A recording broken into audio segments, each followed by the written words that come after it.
The next evening, Grandpa Joe went on with his story.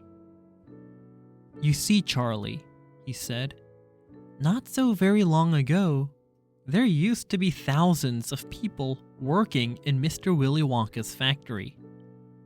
Then one day, all of a sudden, Mr. Wonka had to ask every single one of them to leave, to go home, never to come back." "But why?" asked Charlie. "Because of spies." "Spies?" "Yes, all the other chocolate makers, you see, had begun to grow jealous of the wonderful sweets that Mr. Wonka was making, and they started sending in spies to steal his secret recipes. The spies took jobs in the Wonka factory, pretending that they were ordinary workers, and while they were there, each one of them found out exactly how a certain special thing was made." "And did they go back to their own factories and tell?" asked Charlie. "They must have," answered Grandpa Joe, "because soon after that, Fickelgruber's factory started making an ice cream that would never melt in the hottest sun.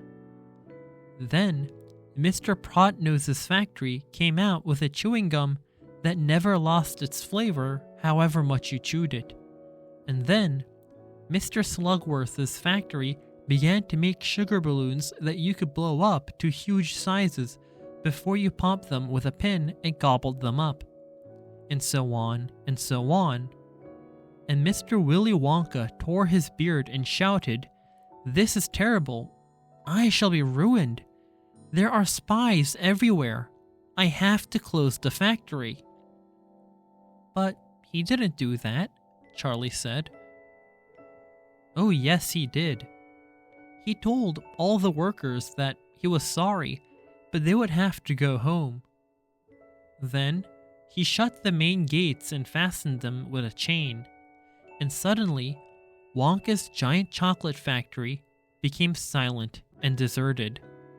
The chimneys stopped smoking, the machines stopped whirring, and from then on, not a single chocolate or sweet was made. Not a soul went in or out, and even Mr. Willy Wonka himself disappeared completely. Months and months went by," Grandpa Joe went on. "But still, the factory remained closed, and everybody said, 'Poor Mr. Wonka, he was so nice, and he made such marvelous things. But he's finished now. It's all over.' Then, something astonishing happened. One day, early in the morning, thin columns of white smoke were seen to be coming out of the tops of the tall chimneys of the factory. People in the town stopped and stared. 'What's going on?' they cried. 'Someone's lit the furnaces. Mr. Wonka must be opening up again.'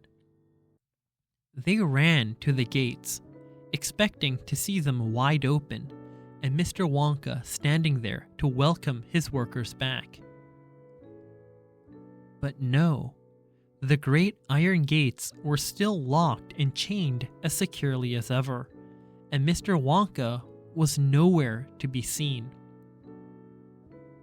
'But the factory is working,' the people shouted. 'Listen, you can hear the machines. They're all whirring again, and you can smell the smell of melting chocolate in the air.'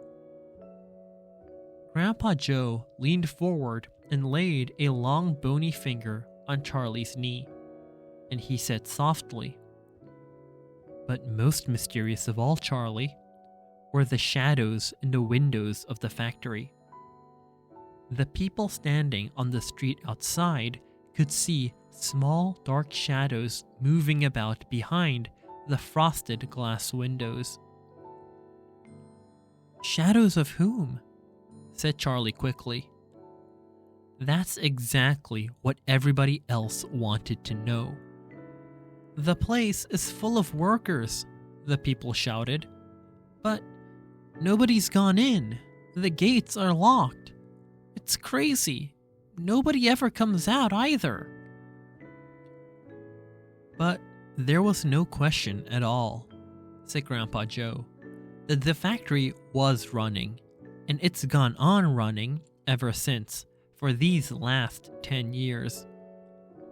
What's more, the chocolates and sweets it's been turning out have become more fantastic and delicious all the time.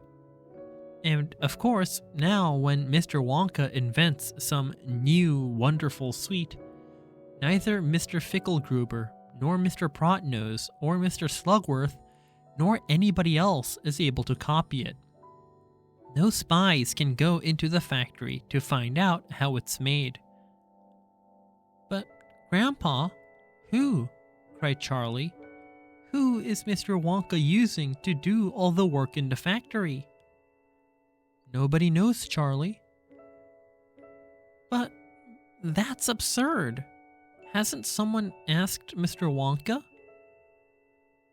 Nobody sees him anymore. He never comes out.